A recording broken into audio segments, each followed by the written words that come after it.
My name is Daniele Cantini, and I am the responsible for the Doing Research in Tunisia project at the Global Development Network. And it's my pleasure today to host this webinar presenting the international version of the report in English and to the presence of so many distinguished guests. Without any further ado, I would like to give immediately the floor to Professor Mourad Bellasouet, who's the Chief of Cabinet of the Ministry of Higher Education and Scientific Research in Tunisia, for a first salutation of the project. Thank you. Thank you, Daniele. Good morning and good afternoon, everybody. I am pleased to welcome you to this webinar. It is a pleasure to see many familiar colleagues and friends among us today. Alongside the new participant, thank you all for joining this important discussion. It is a pleasure to address you today in this webinar devoted to social and economic research in Tunisia. The primary objective of this webinar is to present and discuss the result of the Doing Research Assessment, an important exercise aimed and providing in-depth analysis of research practices, capacities, and impact with the Tunisian research ecosystem. As you know, scientific research is a cornerstone of Tunisian national development strategy. Over the years, our country has built a solid research ecosystem supported by universities, laboratories, and research centers, covering a wide range of disciplines. So Tunisian researchers are highly engaged, and our scientific output is becoming more visible at the regional and international levels. Within this ecosystem, social and economic sciences occupy a particularly strategic position. They provide essential insight into social transformation, economic dynamics, territorial development, and governance.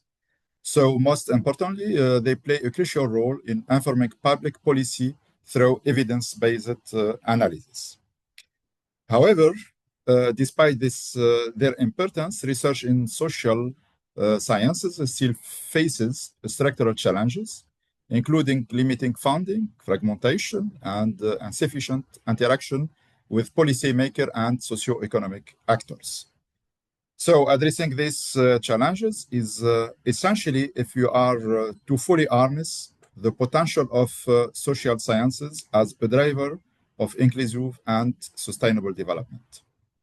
In the context, the collaboration between the Global Development Network, GDN, and the Tunisian research ecosystem represent a highly valuable and strategic initiative.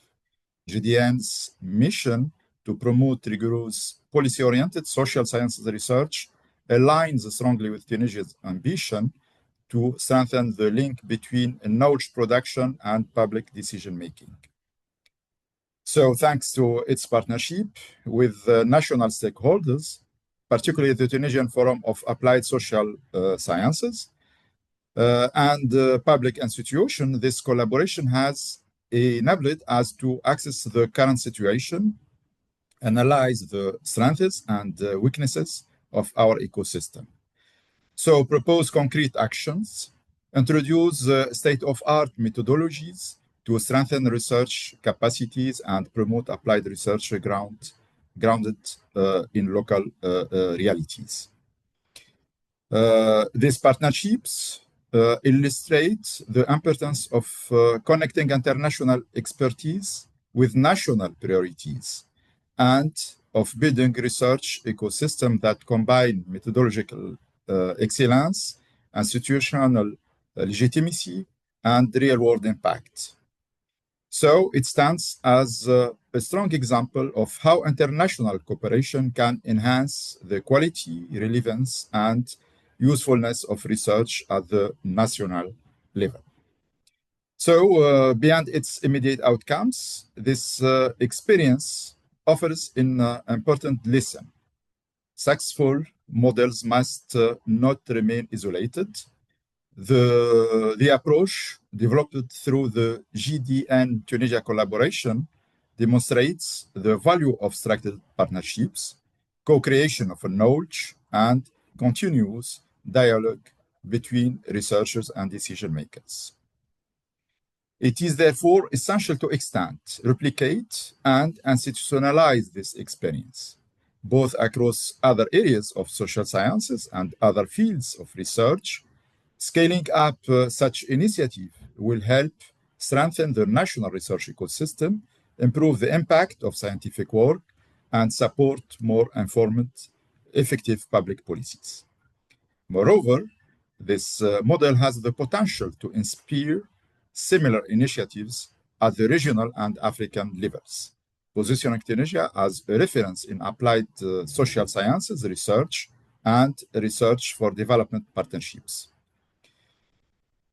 So finally, this webinar, I hope that is an occasion or is an important opportunity to reflect on achievements, share lessons learned, and collectively explore pathways of the future. Of course, I would like to express my sincere appreciation to all partners involved, particularly GDN, Savoir Eco, and of course, the European Union delegation in Tunisia and the MPC of France in Tunisia.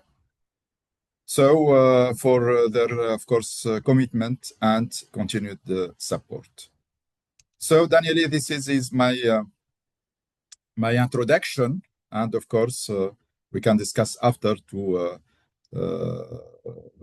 more details for this collaboration with GDN.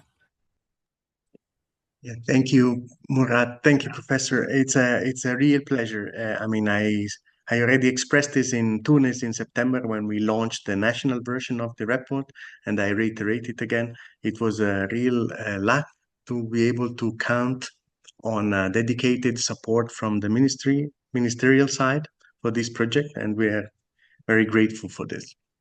I will now give the floor to the president of the Global Development Network, Professor Jean-Louis Arcan.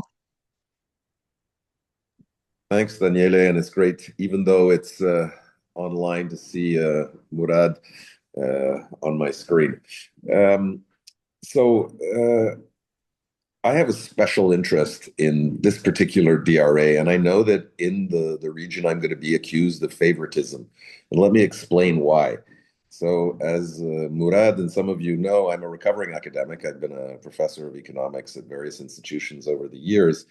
And I was just checking. And so I've had, out of my 73 PhD students, I've had 3 Tunisian PhD students. So in my very small little personal way, I've contributed to the Tunisian research ecosystem, at least in economics, including my first ever PhD student. So here I will make even more people jealous in the sense that 2 of those 3 are from Sfax and 1 is from Corba, so Cap Bon and Sfax.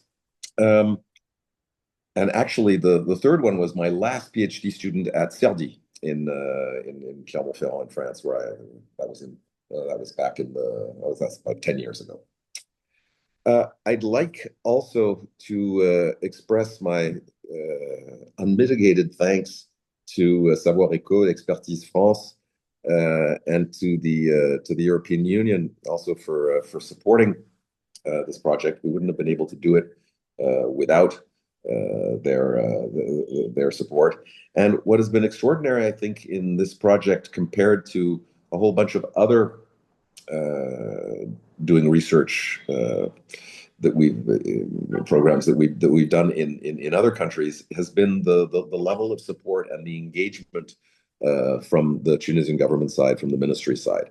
And this is something which is, I think, pretty much unique over the 29, let me just make that clear, 29 doing researches that GDN has carried out, 14 of which basically are going to be comparable, and where we'll publish actually the data in the very near future.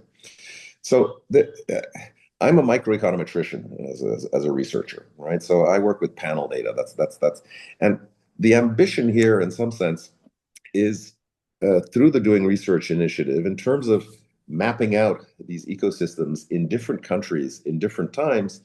Of course, there is a common structure to the doing research assessment in each country.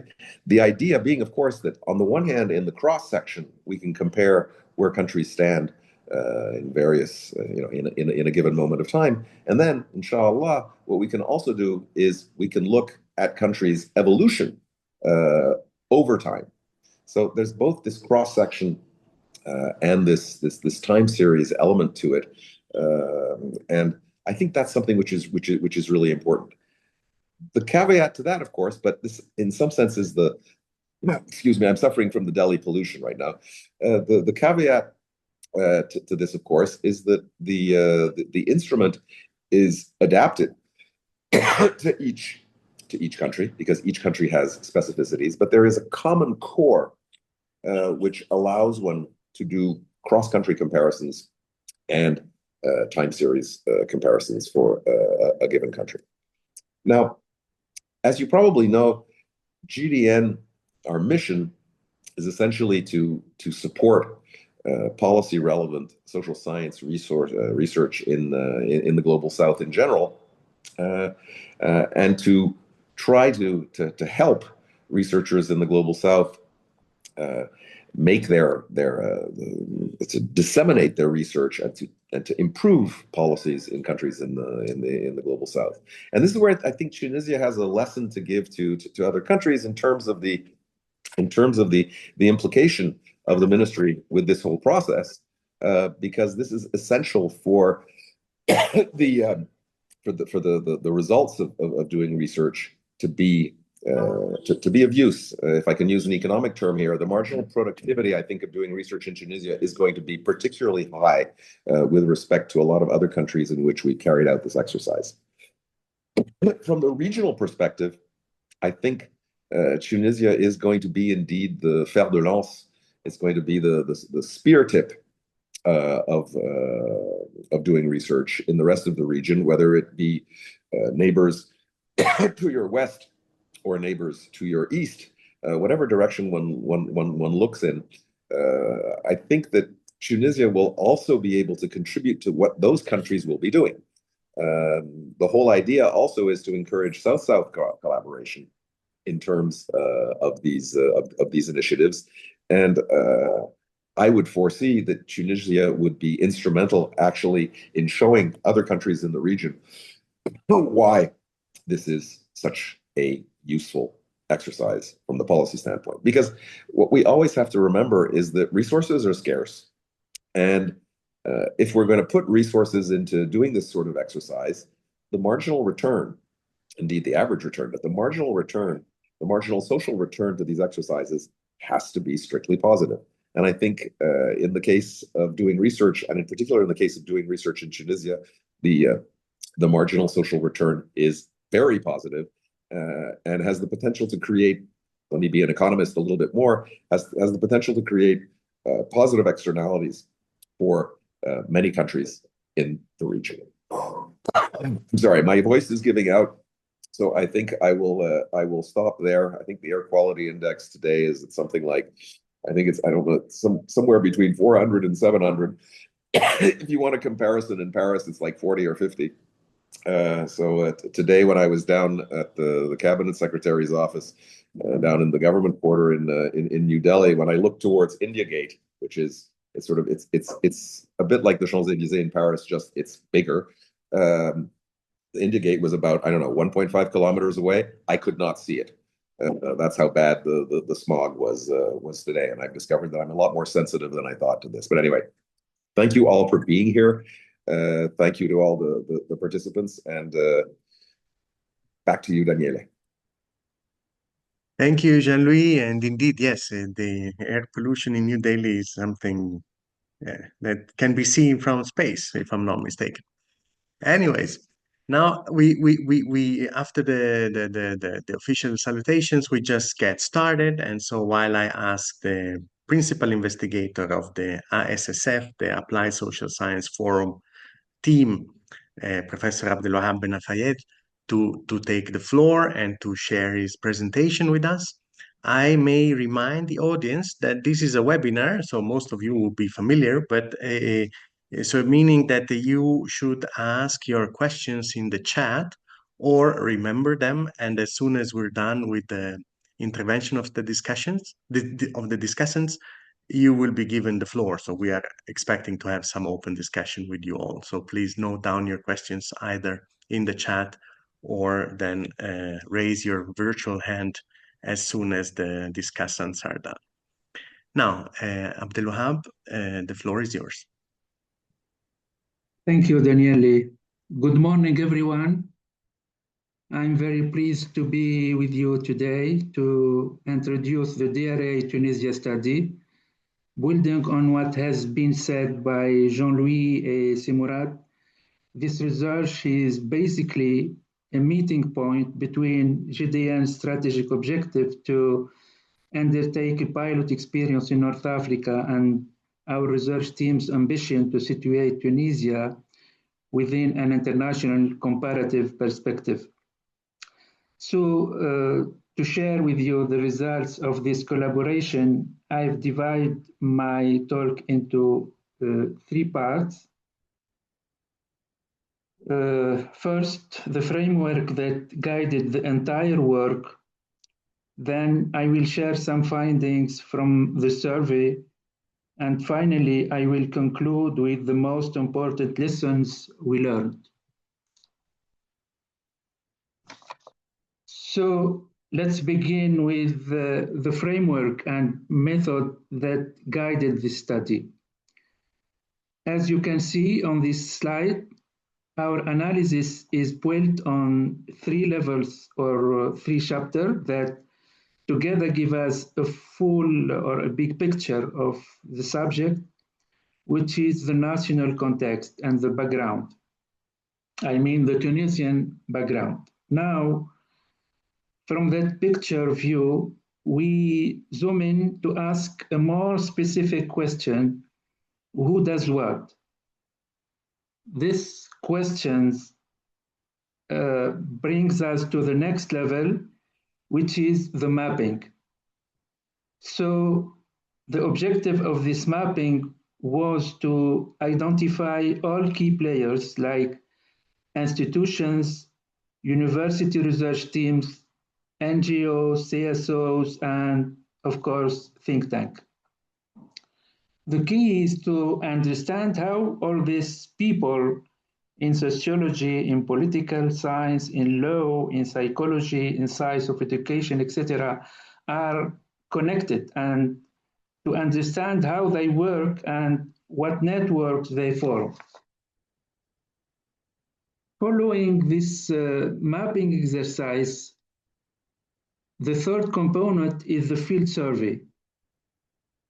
This survey aims to better understand research as a process, regardless of the impressive input and output of the Tunisian research system. So in practice, we use the DRA indicators as a reference point. These indicators helped us to evaluate the current situation of social science in the country. 2, they gave us a way to follow changes as they happened. And finally, which is the most important level, I think, it guided our strategic recommendation. So we move to the next slide.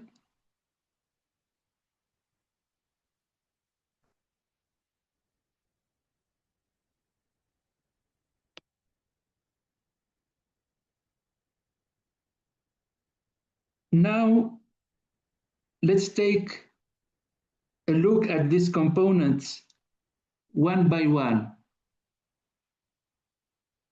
Our look at the context focused on 4 key areas: the text, the context, the pretext, and the subtext.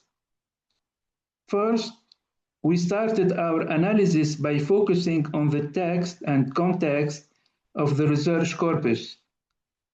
We asked a simple question, a simple but important one: what is the real impact of a country situation on this academic field. What are the major theme and the minor theme? And from this perspective, we identified three successive paradigms. The first paradigm was based on development. We saw that in the 60s and the 70s.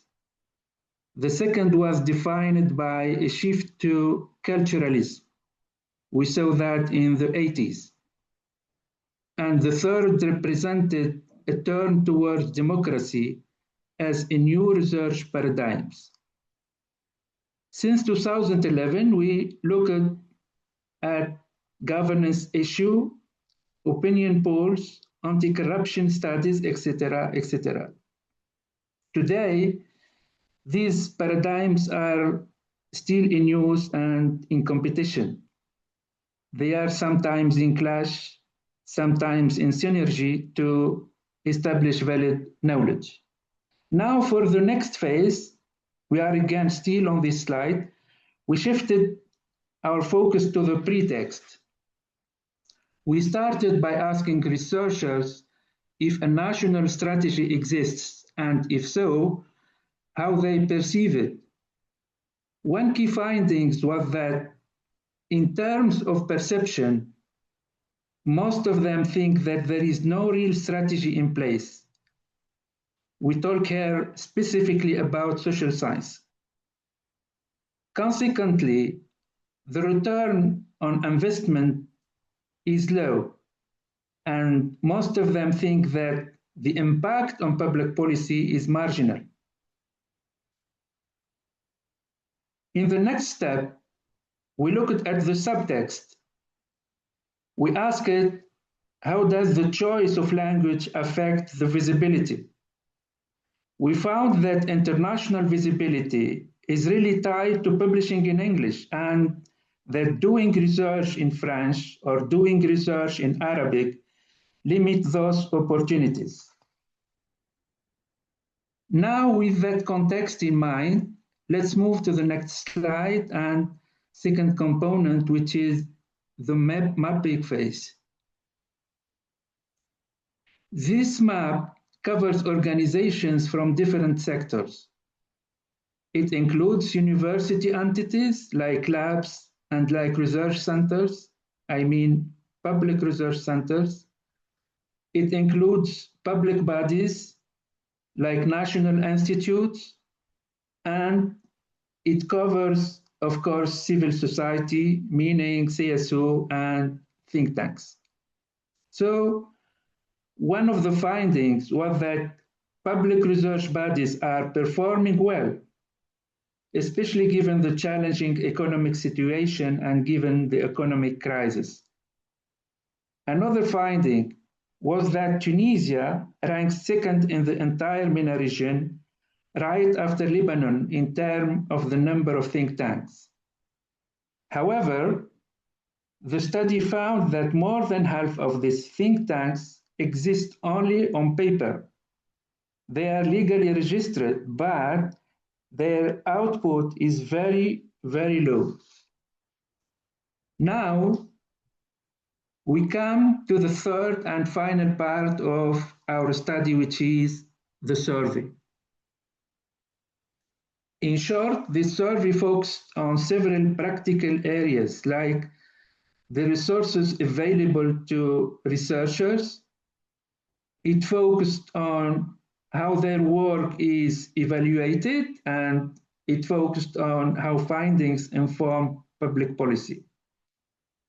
Another key point to highlight, as indicated on the slide, the sample size, which is less than 500, as you can see.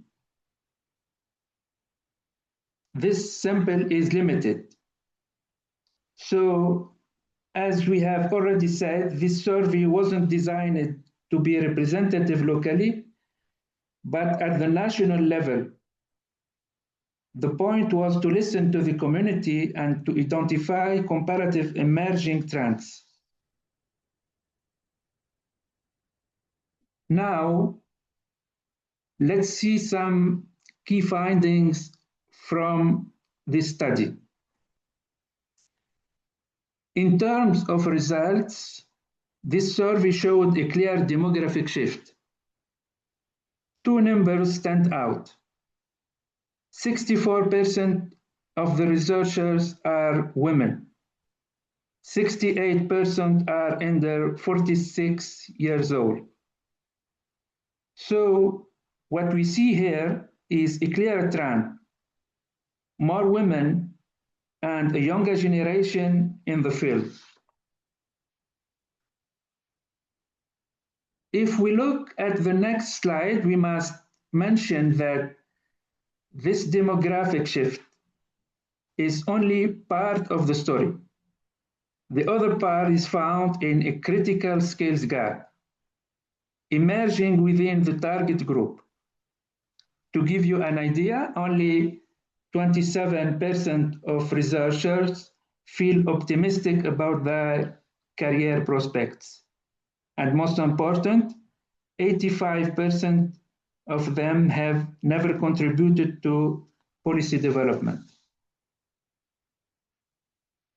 What is more interesting here is that the survey shows what researchers themselves are asking for. So we collected some concrete expectations. First, the need to reduce the supervision ratio to give junior researchers more quality time with their supervisors. Second, there is a need to start formal mentoring programs that go beyond just academic help.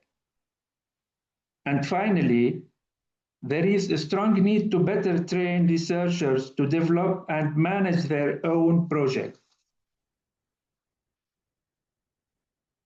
This brings me to my last slide. Since you have a full report or the figures, I suppose, I will skip to the conclusion to say that, in short, this study highlights some areas where action is really needed. One, rebalance the research landscape. That means centralize critical resources for efficiency, but actively support local institutions to ensure equity.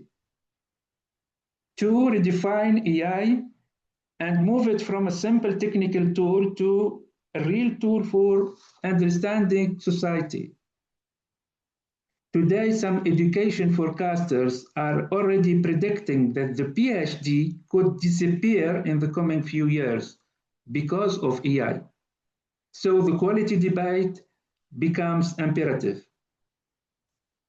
Three, we have to recognize who is really influencing public policy. And it's not just politicians. Civil society, think tanks, and online communities are all actively shaping the debate. And we need to understand how that works. Last but not least, we have to implement policy labs built on an alliance between academic, extra-academic, and community-based research. I think we have reviewed the main points. The online report contains all the information for those who wish to go deeper. This brings me to the end of this presentation, so thank you very much for your time and for your attention.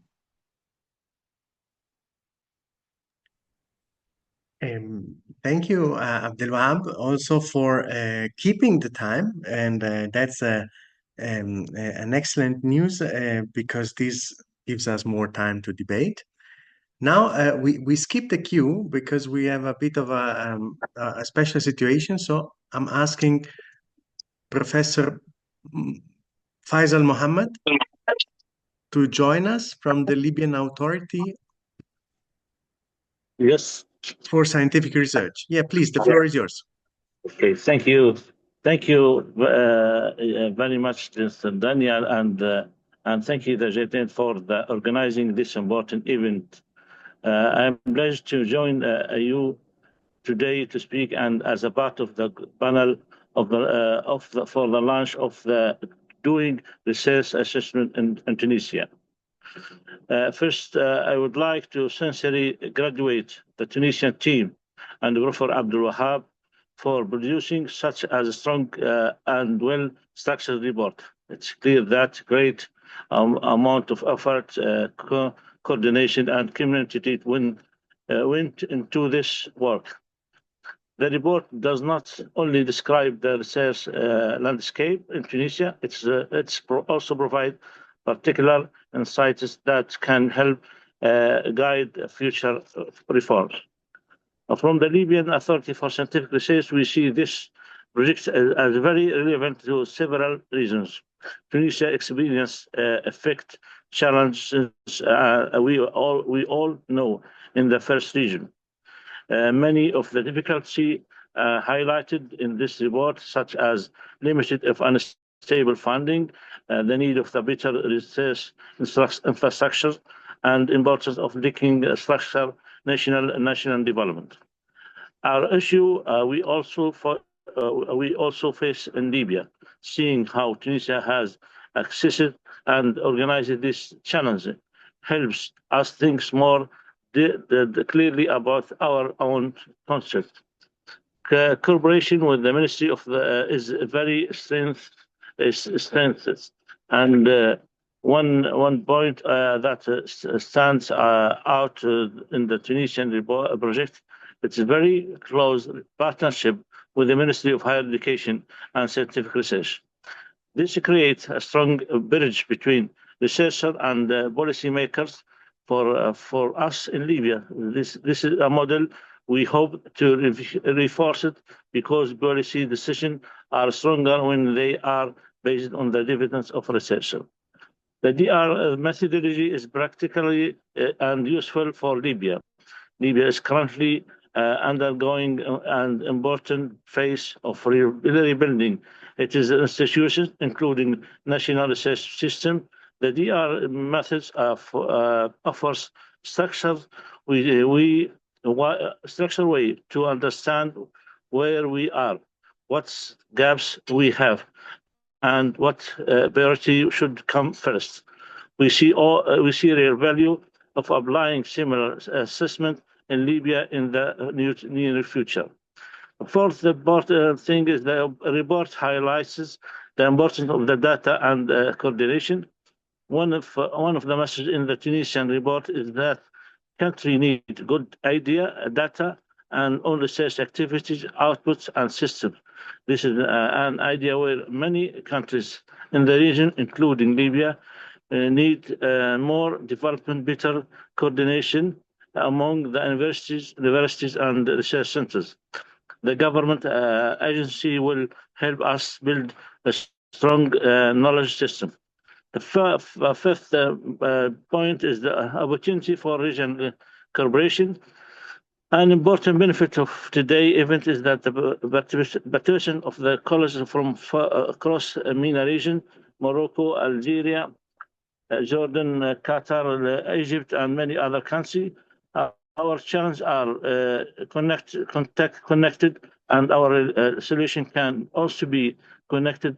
I believe that it's a great potential for joint projects, sharing, learning, and regional investors that strengthen research system in our countries. Finally, I would like to emphasize that the Libyan Authority for Scientific Research is very interested for future collaboration with the GDR. We are open and to discuss how they are approach a good devoted to support Libya's national priorities and our efforts. Moderation for research ecosystem. Thank you once again, and all partners for this valuable work. I look forward to discuss and to future collaboration. Thank you. Thank you, Professor Faisal. It was a pleasure to have you with us, even if you're traveling or about to travel. And well, safe travels. Yes, you're really about to travel. And see you soon. And thank you again for your message.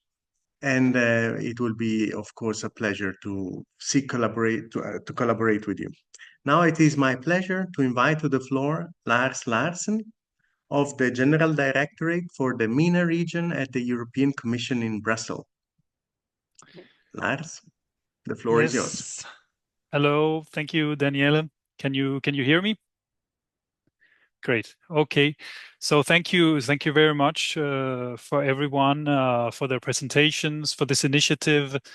My name is Lars Fløgge Larsen. I am the team leader at the European Commission's Director General for the Middle East and North Africa. So I'm team leader for Libya and for Tunisia, dealing with the European Union's cooperation projects with those two countries. So thanks for this very interesting work that you've done on the DRA on Tunisia. I've read through it, and it's very interesting reading. It will be interesting to follow also over time, as you said, and to see to what extent it can be replicated to other countries. I will start by speaking a bit about what the interest of the European Union and of DG MENA in particular is in terms of research at the systemic level in the MENA region, and then move on a bit to give an overview of what we're doing, particularly in our collaboration and cooperation with Tunisia. So in terms of sort of the overall European strategy, it is, of course, within the European Union to create a European research area to foster a common competitive market for research and innovation, in particular through collaboration and the free movement of researchers, and all this supported by strong framework programs such as Horizon Europe. In the MENA region in particular, it falls within the new Pact for the Mediterranean that was recently adopted. I would say here research really is a cross-cutting theme across the three pillars of the pact. The first one that has to do with promoting skills and education. The second one on deeper integrating the European economies with the economies of the MENA region, and of course the third one also on mobility.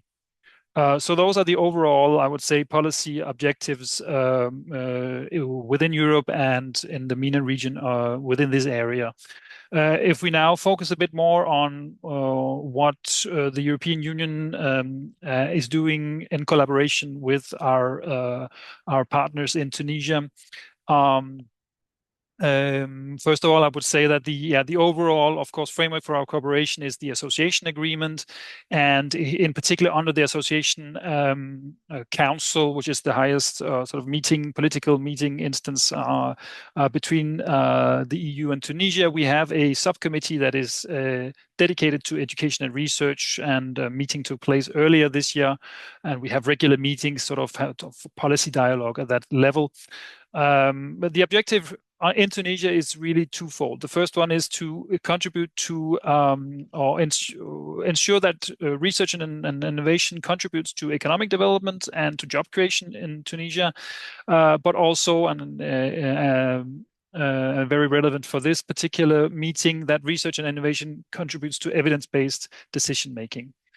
As you know, Tunisia is a very good performer in terms of basic and fundamental research, but the EU has traditionally then supported or worked with our Tunisian partners to go more towards applied research. We do that across a number of different initiatives where we collaborate with Tunisia. The first one I could mention, sort of that prepares the ground, is the Erasmus Plus program that mostly focuses, of course, on the master students, but also has some possibilities for providing grants for mobility for doctoral research, and also can finance certain capacity building projects that would touch upon the research. Another one of these European programs that Tunisia can benefit from is the Euro Access program managed by DG RTD. It's a pan-European initiative really that provides information and job opportunities, personalized assistance to support researchers in their career development and enhance scientific collaboration across Europe, but also with other regions, including also the MENA region. And then, of course, the Horizon Europe program, the framework program, used to be called Horizon 2020. You know it very well. Tunisia has been associated to this program since 2016, and the program, provides opportunities to research funding projects, to fund research projects, and to basically support international collaboration within the research world. And Tunisia is fully participates to this project, to this program, alongside at the same level on equal terms, basically with EU member states, and therefore has access to this pot of, let's say, 93 billion euros for over the period 21 to 2077. I would also quickly mention the PRIMA program, where Tunisia also has been quite active. It's also a project that supports collaborative research and innovation projects, but with a focus mostly on agriculture, water management, and food systems. Then moving on, finally, to some of the more bilateral initiatives that the EU has financed in Tunisia. That was, of course, the Savoir Eco project that has financed this initiative, which seeks to really strengthen Tunisia's economic knowledge producers like think tanks and research institutions to stimulate the public debate, but also to help decision making, basically, in the economic field in Tunisia. In the past, we had also a project dedicated to research and innovation, which finished in 2022. Out of that came also the MobiDoc initiative, which has been ongoing since 2012 already. It supports basically the link between PhD students and the Tunisian private sector. The MobiDoc initiative offers to finance 2 years of salaries for PhD students that want to work in Tunisian companies. And we've now financed over 1,000 of such scholarships. More recent initiatives include the ARES program and also the PACE, which has been signed recently. So the ARES is support for research and higher education in the environmental sector in particular. It aims to structure the green research ecosystem and transform academic research into concrete solutions to support green employability and promote innovation within the environmental sector. We have most recently launched a call for proposals called Green Impact, where we support innovative and high impact collaborative projects in the environmental sector. The PACE program that I also mentioned, this program in support of the education sector, which was signed 2 years ago. And the program is now entering its startup phase, and it supports overall the education sector and the research sector. But on research in particular, there is a component here that supports future project promoters for to participate in the Horizon Europe program that we just talked about. And there is also a support foreseen for the Tunisian Agency for Evaluation and Accreditation in Higher Education and Scientific Research. And finally, because I also think my time is soon over now, I would mention also the Medusa cable, which is a submarine cable that is being co-financed by the European Union and European development banks in particular, to provide a high-speed internet connectivity and connect Tunisian research centers to the European national research and education networks. I think I will stop here. And again, thank you very much for this initiative and this project, and looking forward to discuss.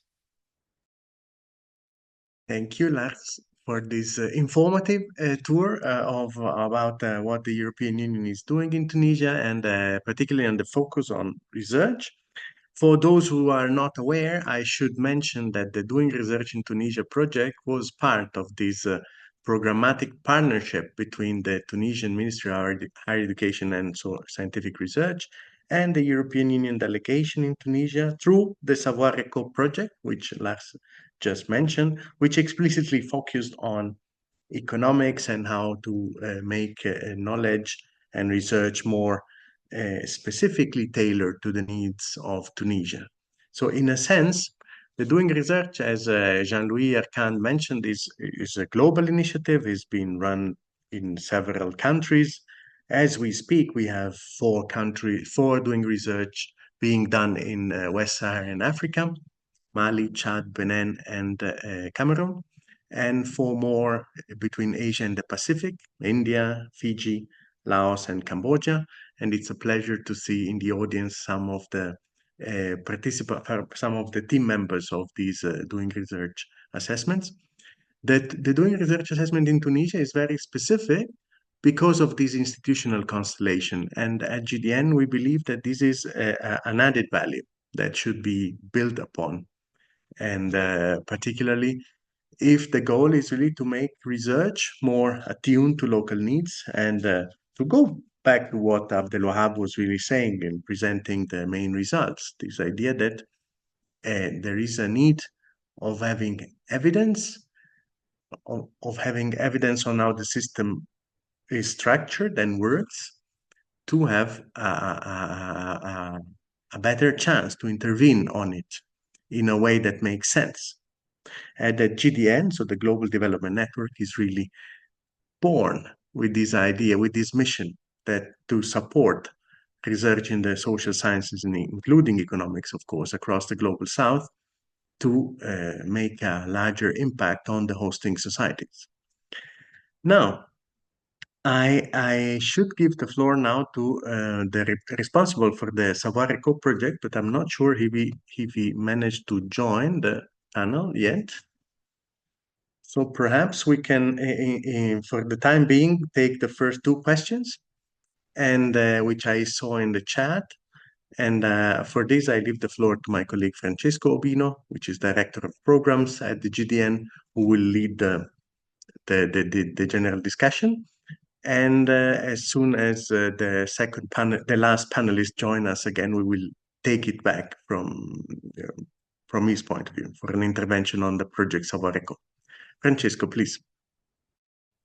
Thank you, Daniele. Thanks everyone who has spoken so far. Sorry to be another male face on the screen. I'm not exactly on a gender balance today, but yes, as Simon had said at the beginning, the objective here is not just to present, and there's so much we can present in a few minutes, of course, on a webinar. The report is available on our website in English, French, and Arabic. So for anyone who was interested in reading it, if you haven't done so, please connect, and we will put the direct link in the chat as well.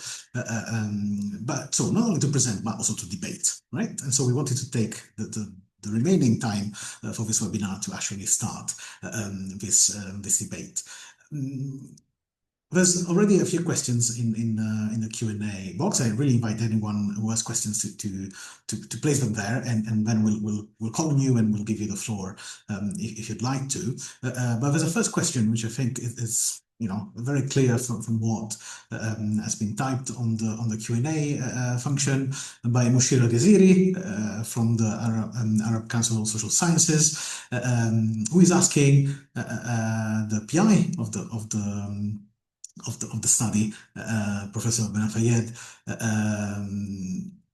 how language plays into the trajectory of the research system, because this is one of the things that comes very clearly out of the report, that there's a growing body of publications in English, and not only a growing body of publications, but publications in English are immediately part of a global academic space, and so they are actually cited much more than publications in French. There's not only French, there's also Arabic for specific disciplines, including sociology, history. So I think if Dr. Benafayed, Abdelwahab, if you want to address this first question about language and the impact that language has on social science research in Tunisia, I'd be very grateful. Yes, I think that Tunisia has made a strategic choice since 3 decades, and exactly from since the reform of 1999 or 1919 to open doors to foreign language. So to the question if Tunisia is ready, the answer yes, I think so, especially with the young generation. But we should think also about some question related to the translation, which is more and more important to make visible what people write in Arabic to provide it to an international public. Thank you, Abdulwahab. Anything in terms of the disciplinary kind of split for languages? So which disciplines write in what language, and what difference that makes to circulation? Is there anything on this that comes out of your work? Most of the disciplines are learned in French, I think, but one or two components in sociology, for example, and in humanities are learned in Arabic. But now there is maybe Simurad is better than me to explain this issue. In light of the current reform, I think there is an effort to be more open for English language. Thank you, Abdulwahab. I don't know if Simurad, if you're still online, you want to add anything? I see you're muted, so feel Hello, free. Francesco. Yes. Hello. Very Yes, nice to see you. I think the question of language is very difficult for learning and higher education in Tunisia. As you know, most of universities and establishments ensure that the education and the higher education is in French. Now, I think there are ambition in universities to offer some education or some other parcours of education in English, especially in engineering sciences. I think for economic and social sciences, the situation is not excellent. So we need, of course, to encourage universities and higher education establishments to offer any education in English. I think this is very important. Of course, universities offer also some soft skills in English and in language, especially in English. And of course, for the young is more how to say is more or less in English more than French language. I mean, I personally confirm that. I was actually surprised that many people were actually much more fluent. Younger people in Tunis, for example, are much more fluent in English than in French, and something that I hadn't expected the first time I actually got to Tunisia a few years back. Maybe just before we move to the next question, back to perhaps Abdulwahab, because the report talks a lot about this issue, both in and nuances. The discussion on this is very nuanced. The fact that English is emerging as a language requires kind of an adaptation of the system, but you also describe this extroversion. Actually, you talk about extroversion subie of the research system. That is this tendency of, and just perhaps one of the structural and creative contradictions that emerges from the report, the fact that there is research capacity in Tunisia, Yeah, there is a lot of research capacity in Tunisia, but a lot of it seems to be looking out of the country as opposed to focusing on work at the domestic level. Do you want to comment a little bit more, Abdelwahab, on this aspect and particularly the influence of language on this? Perhaps specifically in economics, where we saw kind of a very specific migration of economists. You're muted.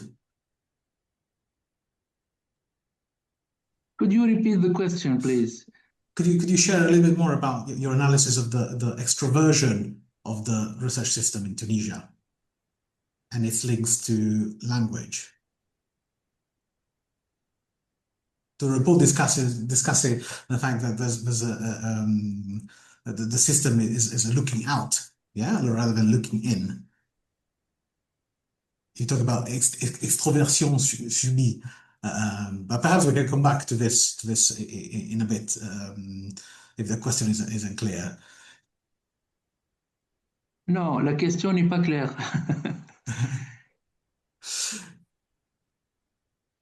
Donc, I'll switch to French for a second. Donc, dans le rapport, vous parlez d'extroversion subie du système de recherche tunisien. Hein? Donc, de ce regard des chercheurs tunisiens vers l'extérieur. Il y a aussi toute une discussion sur le fait que énormément de personnes qui ont un doctorat en économie, par exemple, partent au golf, travaillent au golf, etc. Donc, je voulais juste vous inviter à partager un peu plus quelques commentaires sur cet aspect. Oui, peut-être vous pourriez. C'est une question de mobilité internationale en fin de compte. C'est pas une question de.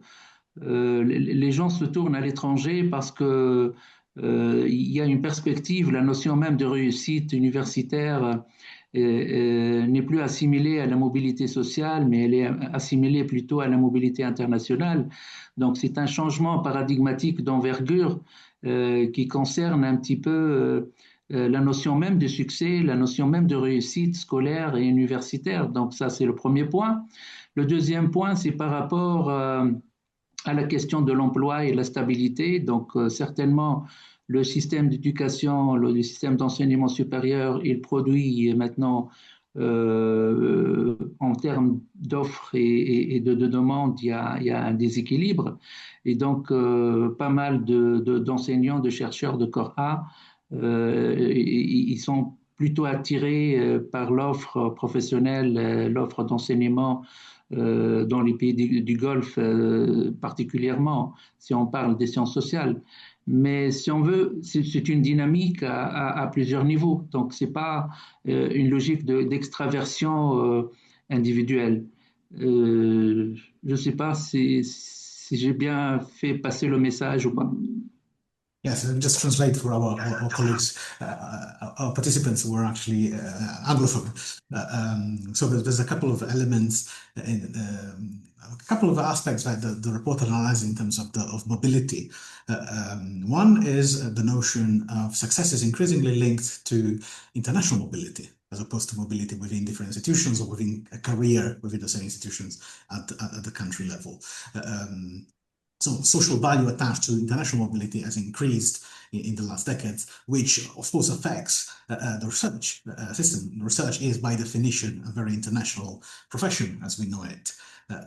So this is actually incredibly, increasingly relevant for the research system. The second aspect is, of course, specific to some disciplines, for example, economics, where we see a lot of PhDs in economics actually seeking opportunities of employment in the Gulf countries, because of different salary levels, different kind of structures in terms of employment and balance between research and teaching, etc.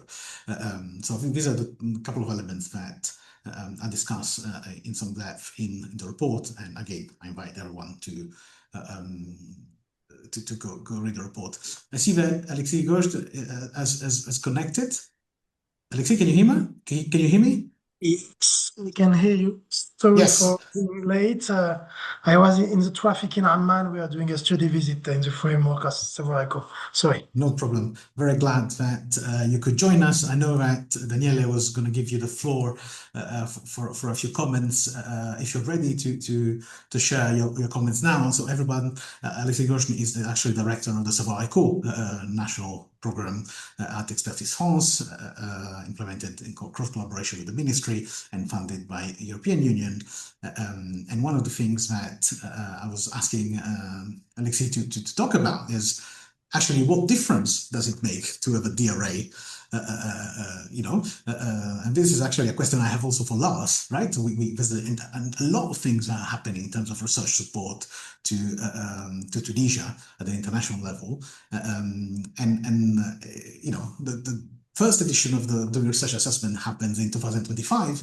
So without that mapping, a lot of the initiatives which are ongoing have been designed and funded without prior mapping and systematic analysis of the research system. So I think it's a perfect case to discuss what the research assessment adds to the picture that different institutions that are supporting research in the country, including the ministry. So perhaps this is also a question for Simurad. What difference does it make to have something like the DRA when we are planning support programs and initiatives in support of strengthening research? But perhaps you also have other things to share, Alexis. So the floor is yours for 5 minutes, as we discussed. Thank you very much, Francesco. Thanks for the GDN for organizing this meeting, and I'm very glad to assist and to participate. And sorry for not being here from the beginning, but I'm pretty sure that with Daniele and Francesco, I will have some briefing of the discussion. Okay, 5 minutes, and I have your question in mind, Francesco. Do you have my presentation in front of you? Is it working? Yes. We can see so the it's in French. It's in French, but it's just for the background. I mean, no need to read precisely. Basically, so we are implementing Savoir Eco since 3 years now. We have designed Savoir Eco since 4 years ago, especially with the Ministry of Economy and Planning, and then with the Ministry of Higher Education in Tunisia, and of course the delegation in Tunis. As it is a national program, it's a delegation. It's not with the equivalent now of DG MENA in Brussels. And the idea, the command, let's say, from the delegation was to, and the needs identified from the ministries in Tunisia was to support Tunisia in, let's say, the transitions, economic, social, ecological transitions, and to do so to based the decision makers with knowledge, with relevant information, in order to support decision making and also feed the public debate. So this is basically the logic of intervention from Savoir Eco, and as it has been designed. During the inception phase, we received a letter from the Ministry of Higher Education in Tunisia requesting officially to implement in Tunisia a doing research assessment. So with Francesco at the beginning, we integrated the GTN within the project and as an implementing partners, and then what you have discussed since the beginning of this webinar, the DRA and the Tunisian research team have implemented the work that have been presented last September. To answer your question, Francesco, I will start firstly to say that when you have a proper assessment of the situation, your intervention will be well designed and then well implemented. So doing research assessment is basically when you are working with and for research institutes, the photography that you need. So hopefully in a well-conceived and designed world, we will have in 2022 implement doing research, maybe in a more in terms of time synthetic period, and then we will use the results of the doing research assessment in order to design and then implement savoir-faire. And I would be interested, Francesco, to hear you if you have other insights, other elements that I forgot, and I cannot be too precise as is it very a short intervention. Then the second point, and maybe the last point, as it is 5 minutes, it's the possibility and maybe the discussion about regionalization of savoir-faire in the MENA region. So we will have a discussion in Brussels in January and February with the European Commission about it. We also are having discussion within the French ecosystem of Ministry of Foreign Affairs and also AFD and other institutions. And also, for instance, I am in Amman now. I'm meeting with the EU delegation and with other think tanks that are really very, very interested in the logic of intervention of, let's say, savoir MENA, maybe in the future, that hopefully will integrate your question and my answer, Francesco, and that will, on a regional but also a local and national stage, start by implementing a doing research assessment. And thank you very much for listening and open to discussion. Thank you, Francesco. And thank you, Alexis. Of course, thanks for also sticking to the time. So, for everyone, also feel free to ask questions to Alexis as well. But we do have one question in the chat. Don't worry, Daniel. From Arifa, who's actually one of the team members from the team currently implementing the Do Research Assessment in India, that actually presented the initial findings of their study 2 weeks ago in New Delhi to the Association of Asian Social Science Research Councils. And the question is about, I think Arifa is asking about the initiatives that are being implemented to build research capacity and enhance quality, specifically in Tunisian university. This links, I think, to a very important, another a creative contradiction in the picture that comes out of the report about Tunisia, right? The idea that on one side, unlike other countries on the continent, Tunisia is in the phase of massification of higher education, and that also kind of involves research training, right? There's thousands of PhDs. I think social science, we're talking about almost 2,000 PhDs being produced every year by the Tunisian system.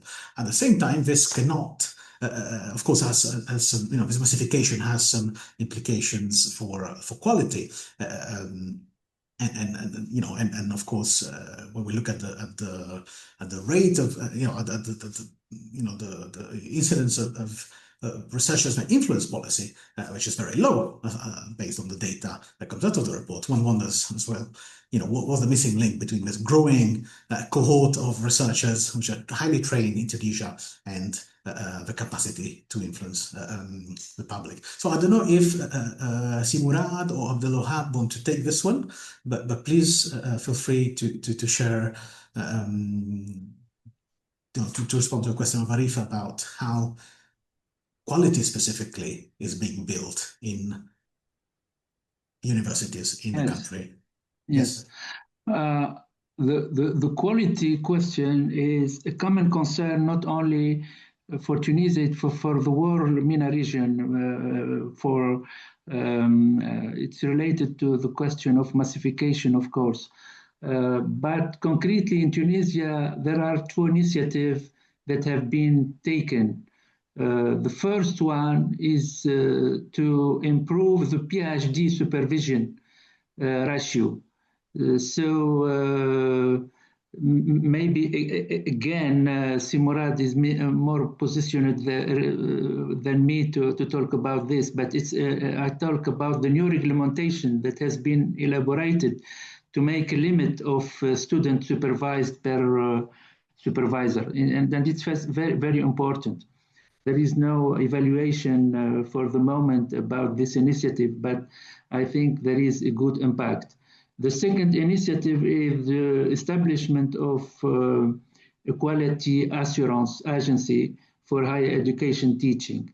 I don't know if there is an objective about the research or not, but I think that the existence of this establishment is very crucial and important. Thank you very much, Wilhelm. And I think we have some numbers in the report about the ratio to doctoral students to supervisors, right? And I think the limit is now around 10, right? So I think we're talking about a much larger number. I don't know if Simurad wants to add anything about the issue of policy initiatives to strengthen quality within universities.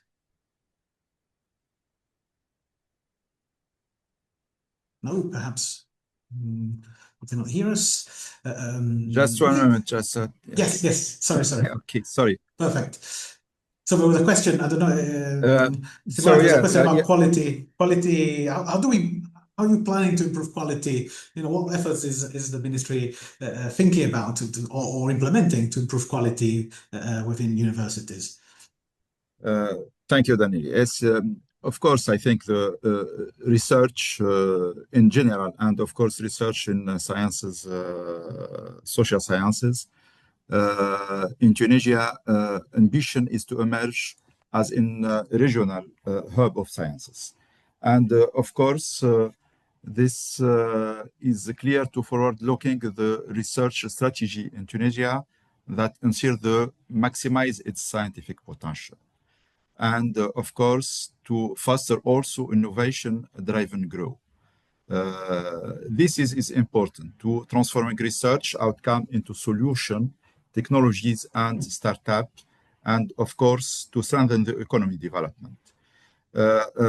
Other thing, to enhance the regional leadership, positioning Tunisia as a center of excellence. This is also an important thing. And of course, support sustainable development by aligning research and innovation priorities, of course, with national objective of social, economic, and sustainable development. But despite the significant potential and emerging initiative, Tunisia research in social sciences faces several challenges, of course. As I mentioned in my opening speech, the limited research funding and investment. Of course, public and private research and innovation expenditure remain below regional and international benchmarks. Also, one thing is the fragmentation of research institutions, since weak coordination between universities, research centers, and private sector. This is, of course, other weakness of our national research system.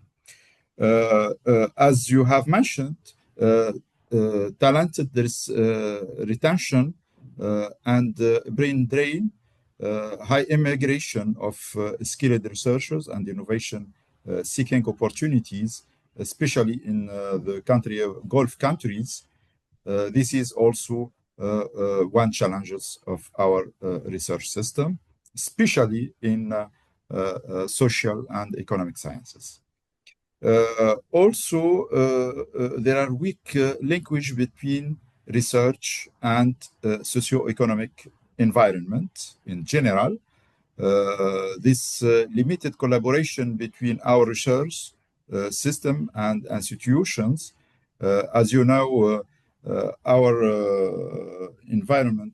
economic environment is especially constituted from small and medium enterprises. This is also is weakness of our national research system, or the collaboration between our national research system and, of course, socioeconomic world. This is, I think, the key challenges of Tunisian research and innovation system. Also, we can mention that governance and policy coordination gaps. Actually, our policies are scattered across multiple ministries and agencies. Also, lack of unified strategic framework to align national priorities with the global trends. And of course, the limited international collaboration, especially in social sciences, since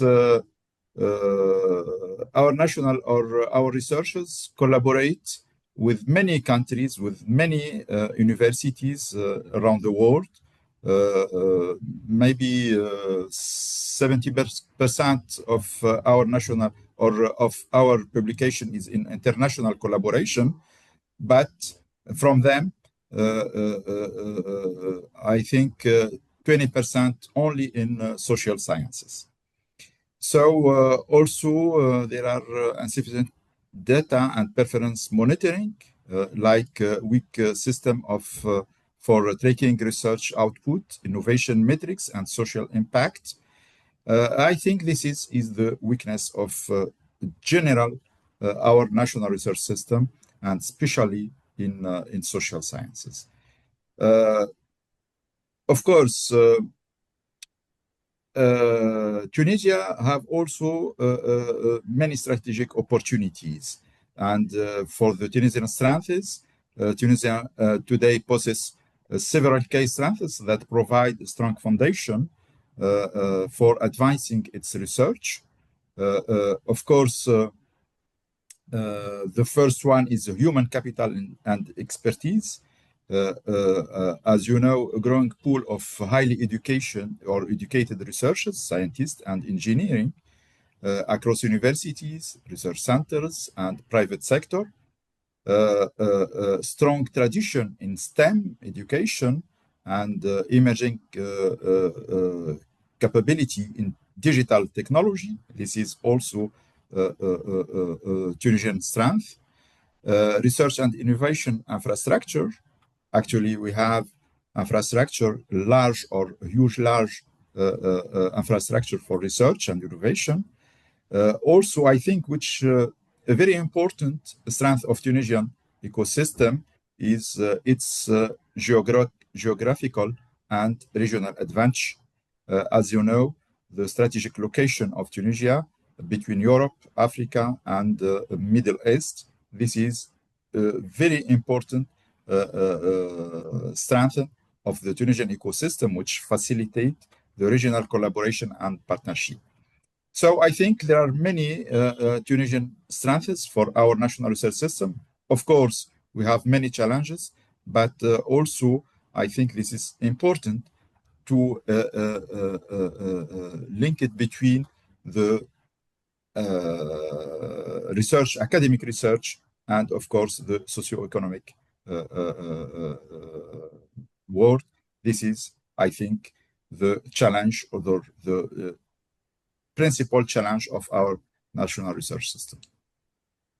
Thank you very much, Simon. I think there's a number of very important points that you mentioned, that two particularly kind of resonate with some of the discussion we've had in other countries and in general, also before in Tunisia. One, the fact that quality of research is much beyond supervision. So when we talk about quality of research, of course, something like the ratio of the supervisor to the PhD students is obviously, describes, it's an indicator, it's an important indicator of the level of attention that one gets. But the way you frame the challenge of quality is actually particularly interesting, is about linking research with the innovation system. And I think that's key, right? A strong research system should be able to be embedded in the larger innovation system. So what does it mean when we think of when we define quality. Obviously, we're going much beyond publications, right? We're looking at the relationships and the bridges that are built between academic institutions and private sector and startups, civil society, etc. So I think that's a very interesting take on research quality. Yeah, ultimately, what research quality means, for Tunisia.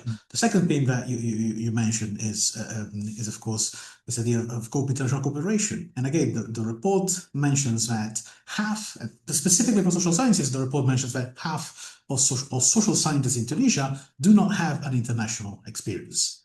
Right? This is a very big number. Right? When we think about the strength of Tunisian social sciences, the fact that half of social scientists don't have an international experience, at least that's what they declared in response to the survey, I think it's something that is obviously a huge opportunity, more than a challenge. And that includes South-South, right? We saw, of course, the Arab Council for Social Sciences connected, but also somebody from Doha Institute of Graduate Studies. We were discussing in Tunisia in September, particularly the mobility within the region, right? And the fact that too often mobility is understood as between Tunisia and Europe, Tunisia and the US, but there's a huge scope for more mobility within the region itself. Now, we are moving soon to the conclusion of the webinar, and I'll pass very quickly, very soon, the floor to Daniele, who's going to close this event. But there's, I think, one question I would have for whoever wants to answer it of our speakers today is, as we think of institutionalizing this exercise going forward, what is the one piece of information, that you need, that you haven't found in this report? Right? Is that something that you would like to see in the next edition of the DRA? If I can also add a second question, because it's written in the chat, Sure. and I think it's a big question, but it deserves to be read out by Linda Herrera. If you can, I think this is for Abdelwahab, but if you can speak to trends in social science research, what are the emerging themes or research questions that you have identified? I think this also deserves some discussion.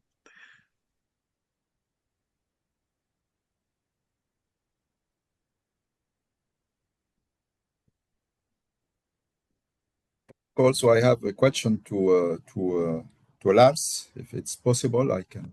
Of course, yes. Okay. First, thank you very much for the wonderful presentations for all participants and all speakers today. So my question, given the success of this initiative at the national level, how can the European Union can support its scaling up to an institutional level in the field of social economic sciences? For example, you have mentioned the Erasmus Plus. Could such program or such mechanisms facilitate broader collaboration, knowledge exchange, and capacity building across universities and research centers, of course, to ensure sustainable and greater for this initiative?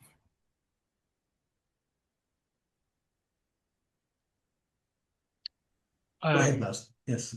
Thank you. Yeah, just if you could repeat the question, you mean at international level or across the MENA region, or? For example, for the first step, the South Mediterranean region. How this approach can be generalized to other countries? Yeah. Yes, absolutely. Well, I mean, I think with the new Pact for the Mediterranean, we may have a possibility there, because the initiatives coming out of the pact are rather regional in nature, whereas before the pact, we have especially bilateral envelopes. We have some regional projects as well, but not, as far as I know, focusing on this area. So in that case, we would have to take bilateral envelopes for each country and look for financing for a similar initiative out of existing projects that are ongoing, which is a bit more complicated exercise. So potentially within the framework of the new Pact for the Mediterranean, with these regional initiatives coming out, that could be something cross-country that could be done in that aspect. But it's still a bit early days. So we're working on my colleagues are working on an action plan to implement the many ideas of the new pact that should be developed from January onwards in the first semester of 26. And I think I can speak on behalf of GDN, and we are happy to work with Simurad and counterparts across the Southern Mediterranean to show that this is a demand-driven initiative in a way, like where more and more, this started as a global program that was implemented by GDN, but this more and more has become an initiative that is owned by the national ministries. So if we could integrate that in any regional effort as a stepstone, right, to the mapping of the research system, to start to build on that, any kind of program design that comes later, I think that would be a public good that as so many different users and so much to give. So happy to work more with you on this, Simurad, in terms of making the ask and qualifying it. So I'll give the floor to Daniela, who's gonna, of course, wrap this up. I don't know if there's any response to a question, but Daniela, please take the floor and go ahead. Yeah, so we skipped the question of Linda, but I think this will be discussed at a later stage. It was also a very difficult question. So, actually, I would like to intervene exactly on the point that was raised, because so who owns the doing research assessment, and what are the outputs? What is the outcome of such a project? I mean, since the beginning, we insisted that doing research at a systemic level implies involving, if possible, ideally, all relevant actors at the system level. So it's true that the team led by Professor Abdel Wahab was selected competitively, but this team worked together with a mentor that was also a person that applied to do the job, and was working in collaboration with the center, the Study and Research Center in Economic and Social Sciences, the CRS, in the French acronym, which is the oldest public research center in Tunisia for social sciences and economics. And we are very glad that in the meeting we had in Tunis in September, following a suggestion of the ministry, the CRS accepted to take up the role of somehow dealing with the follow-up of the doing research at several different levels. One of these levels is happening already in a few weeks, and this will be a tournée in Tunisia, outside of Tunis, to present the results of the doing research to universities where there is a concentration of social science and economics. So the team and Abdel Wahab identified 4 universities, which are Gabes, Jendouba, Sfax, and Sousse. And so these meetings will be held between French and Arabic, to go back to the language question. And because here we're doing the dissemination in English, in Tunis it was done in French, and then outside of Tunis maybe some Arabic is also needed. And this is why we had this report and the executive report summary also out in 3 languages, because the point is really to reach out and to share the results with as much people as possible. And finally, and as Jean-Louis said it at the beginning, the doing research is not just about presenting a report and the results, it's also about presenting the data, and we are working toward the publication of the data. And this is all following the idea that research is not a luxury, is a public good, particularly in countries that want to grow. And research in social science and economics is not something that is at best ancillary to the efforts at national progress or development. It is actually constitutive of a solid and healthy development. And this is the core belief of GDN. And again, we were very glad in being joined in this journey by such a competent team, the team put together by the Applied Social Science Forum, and with the assistance of the Savoirs Eco project of the European Union delegation, and last but absolutely not least, of the Tunisian Ministry of Higher Education and Scientific Research. So to be continued, and thank you all for having attended this webinar. The results are published on the website of GDN and on the website also of the Applied Social Science Forum. This registration will also be uploaded there. And for those of you who are in Tunis, we'll share the news of the tournée in the coming days. And hopefully this exercise will be enlarged to other countries in the region in the coming months. Thank you all. And yes, have a great day. Bye.